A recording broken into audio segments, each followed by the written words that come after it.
أعوذ بالله من الشيطان الرجيم. بسم الله الرحمن الرحيم. قل يا أهل الكتاب تعالوا إلى كلمة سواء بيننا وبينكم ألا نعبد إلا الله ولا نشرك به شيئا ولا يتخذ بعضنا بعضا أربابا من دون الله فإن تولوا فقولوا اشهدوا بأننا مسلمون. يا أهل الكتاب لم تحاجون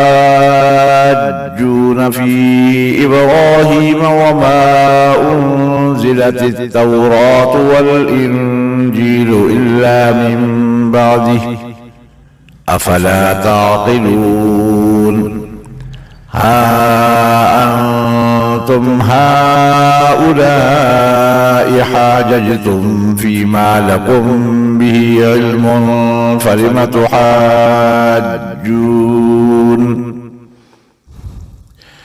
فلم تحاجون فيما ليس لكم به علم والله يعلم وأنتم لا تعلمون. ما كان إبراهيم يهوديا ولا نصرانيا ولكن كان حنيفا مسلما وما كان من المشركين. إن أولى الناس بإبراهيم للذين اتبعوه وهذا النبي والذين آمنوا والله ولي المؤمنين. ودت طائفة من أهل الكتاب لو يضلونكم وما يضلون إلا أنفسهم وما يشعرون.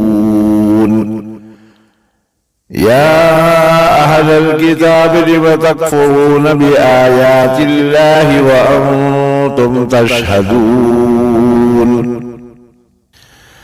يا أهل الكتاب لم تلبسون الحق بالباطل وتكتمون الحق وأنتم تعلمون.